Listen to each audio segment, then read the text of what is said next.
Hey buddy, thanks for tuning in to today's video. We're going to have a look at the next 8 to 10 days weather, and that takes us up towards the or into the second week of August and towards the middle of the month. Now, before we get on with the video, I just want to talk about the advertising. There'll usually be a video ad overlaying my web videos at GazWebVids.com. Please play those video ads. Be supporting GazWebVids.com by doing that. So the first thing we want to look at, as we usually do with these 8 to 10 day videos, is the 500 millibar height anomaly charts. We've got the ECMWF here on the left, the GFS on the right. We'll have a look at that in a moment. 500 millibars, 18,000 feet is an important area in the atmosphere because that's where we get high pressure and low pressure developing, and then as those areas of high pressure and low pressure moved around by the jet stream running above, that's what gives us weather. Of course, it's more complicated than that, much more complicated than that really, but that in its essence is what we're looking at. So what we're looking at here is the 500 millibar heights from the ECMWF in 8 to 10 days time. The orange colours here indicating above average heights, above average temperatures at 18,000 feet. That's where we're tending to have areas of high pressure. The blue colours are below average temperatures at 18,000 feet. That's where we're tending to have low pressure. And the lines here indicating the jet stream. This is a very good chart at all for the next 8 to 10 days anomaly, because the jet stream is running here to the south of the country. The lines are quite open, so the jet stream is quite sluggish, but it's running to the south of the country, and that sluggish jet stream really just has the effect of keeping everything locked in over the top of us. So we've got a trough here, an upper trough, not a deep upper trough, but we have got a trough over the country or around the country, and because the jet stream is sluggish, nothing really is moving through very quickly. And notice this big area of orange colours here across Greenland. That is above average heights. It's something that we've been seeing really all summer. That's indicating high pressure over Greenland, and it's really this area of high pressure, persistent area of high pressure over Greenland, that's given us a terrific melt season this summer over Greenland. We've seen a lot of ice and snow melting, and that's because high pressure has been persistent over Greenland through the summer. The sun's been beating down through that high pressure, and that consequently, of course, has warmed things up, and that's why we've had such a terrific melt season. But the effect of this for us is to push the jet stream southwards. So the jet stream has been running south all summer, and well, that's just kept a low pressure, the trough, really persistently around the British Isles. I've explained in other videos, but to get a good summer pattern for us, what we need to happen is for below average heights to set up over Greenland and generally across the Arctic, our side of the Arctic anyway. So low pressure, we want that over Greenland, and over the Arctic we want the jet stream to be running north of the country, and then we build an area of high pressure from the Azores to the south of that over the country, and probably set it up over Scandinavia, and that's when we get a decent summer pattern, a warm summer pattern for us. It's what we've had this summer is really the opposite of that, and as I say, that's what's kept us so cool, and that's what's kept it very warm for the time of year anyway over Greenland.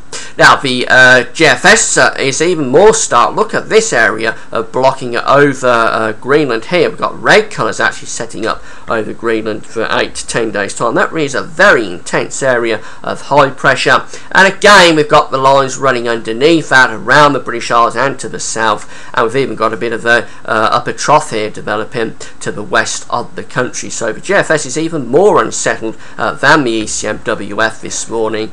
This really is a very cool and settled looking chart with very extensive blocking up over Greenland.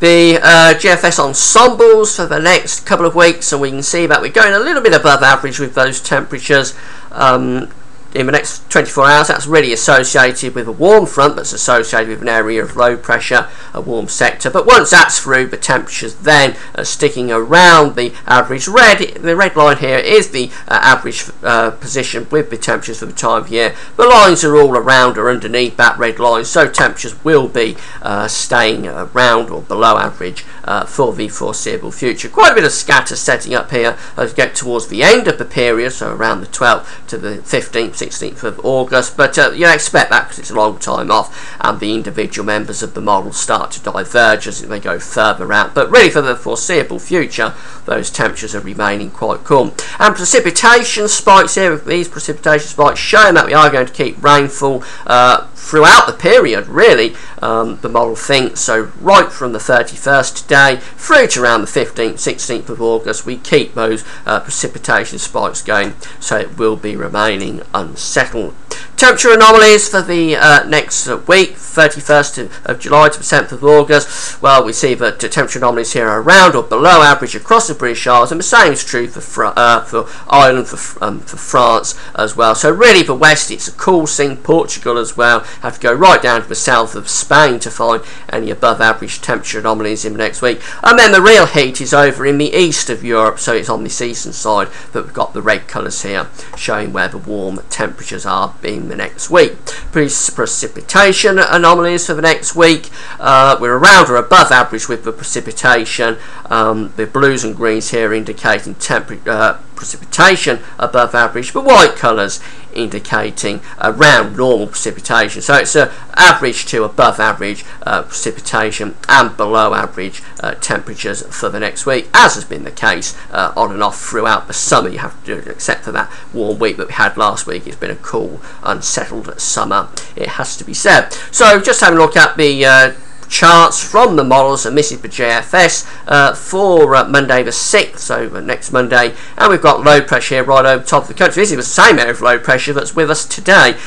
Because the jet stream is quite sluggish, it's just meandering around the country over the next few days, keeping it very unsettled with showers or longer spells of rain. That low pressure finally moves away on the 7th of August, so this is a week away, Tuesday the 7th, but look upstream, we've got more low pressure waiting in the Atlantic, and as we run through the charts then we can see that it turns very unsettled. So for 10 days time, Friday the 10th, that low pressure is right over the north of Scotland. It's remaining unsettled with showers and longer spells of rain. There's that big blocking area of high pressure over Greenland. That really is a very intense area of high pressure setting up over Greenland once again, as we saw on the height anomaly chart. That really is a very intense blocking high indeed. If this was winter, that would be giving us some very, very cold weather.